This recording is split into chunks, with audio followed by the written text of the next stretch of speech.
Bonjour à tous et bienvenue dans cette nouvelle émission. Ça y est, Agritechnica a ouvert ses portes ce matin et je vous propose de faire le tour de toutes les nouveautés tracteurs du salon.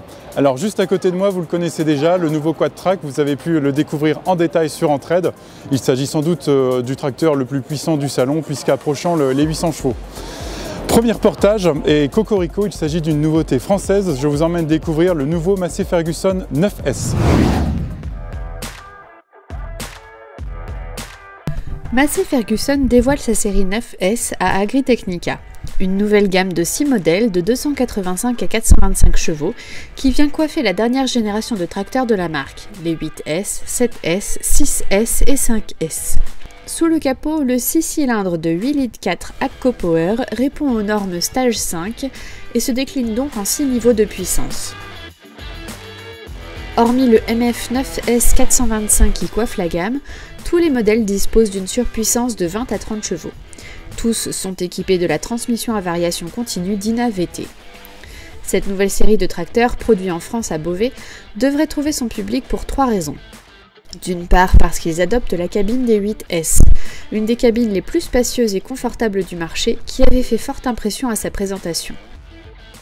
À l'intérieur, Massey Ferguson met les petits plats dans les grands pour le chauffeur, avec un siège confortable, une bonne visibilité, des commandes qui tombent bien sous la main et de nombreux rangements. À noter, de nouvelles fonctions électroniques comme la gestion automatique des demi-tours viennent renforcer le confort de conduite. Ensuite, c'est une série qui se positionne sur le segment très en vogue des tracteurs puissants et légers, donc polyvalents. Le MF 9S 425 affiche un poids à vide de 10 tonnes 9. De quoi optimiser la charge utile, le respect des sols et afficher un rapport poids-puissance de 25,4 kg par cheval. Mais ce tracteur peut aussi se lester pour atteindre si besoin un poids de 18,5 tonnes pour les travaux lourds.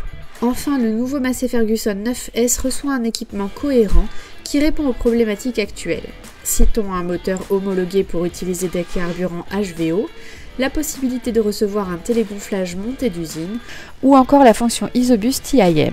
Pour finir, précisons que la production des tracteurs Massey Ferguson 9S commencera au 3e trimestre 2024 à Beauvais.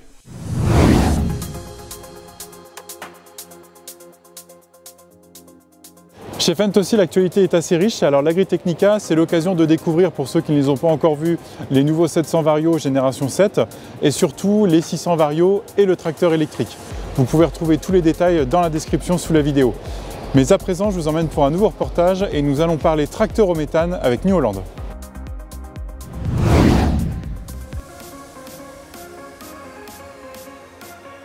New Holland poursuit le développement de son offre de tracteurs fonctionnant au biométhane dans la perspective de l'autonomie énergétique des exploitations. Deux technologies cohabitent désormais chez le constructeur. D'une part, le gaz comprimé, plus simple à employer mais limité en autonomie, et d'autre part, le gaz liquéfié, plus dense en énergie mais plus complexe à maîtriser. Côté gaz comprimé, New Holland avait déjà lancé le T6 180 Methane Power de 175 chevaux maxi. Voilà qu'arrive son grand frère, le T7 270 Methane Power GNC. Doté de la même base moteur que le précédent, un NEF de 6,7 litres, il délivre une puissance maximale de 270 chevaux, soit un couple maxi de 1160 Nm. Les exploitants d'unités de méthanisation voulant produire leur propre carburant auront donc 2 niveaux de puissance disponibles.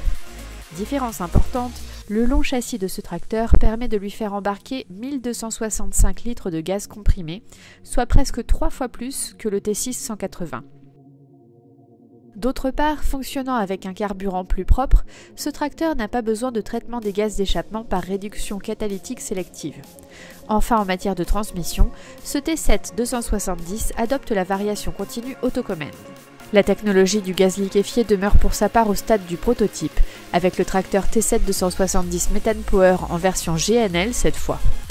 Le constructeur explique qu'il offre une autonomie comparable à celle des tracteurs diesel classiques. Il peut en revanche déployer un système de gestion de la température du gaz et mettre en œuvre un réservoir cryogénique.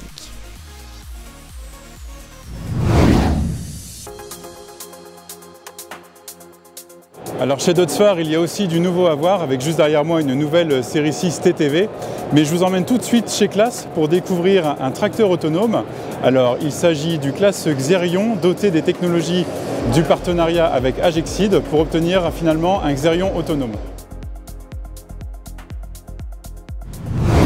FAS présente pour la première fois à l'Agritechnica 2023 un prototype de tracteur autonome de forte puissance. Le Xerion 12590 TerraTrack a été équipé à cette fin de capteurs de type LiDAR et de systèmes vidéo ainsi que des technologies de planification d'itinéraires et de contrôle des processus. Il peut être utilisé de façon 100% autonome ou assister le chauffeur. Avec le copilot, le conducteur effectue essentiellement des tâches de contrôle, tandis que les fonctions et les réglages du tracteur et de l'outil sont planifiés en amont et réalisés de façon entièrement automatique par l'ensemble tracteur-outil. Le déchômeur Amazon Senius est équipé pour le travail autonome avec la fonctionnalité Autotil d'Amazon pour le contrôle de la position de travail, de la profondeur de travail et de la vitesse de rotation du rouleau, ainsi que pour la détection de perte de soc et de l'accumulation de matière dans le compartiment des dents.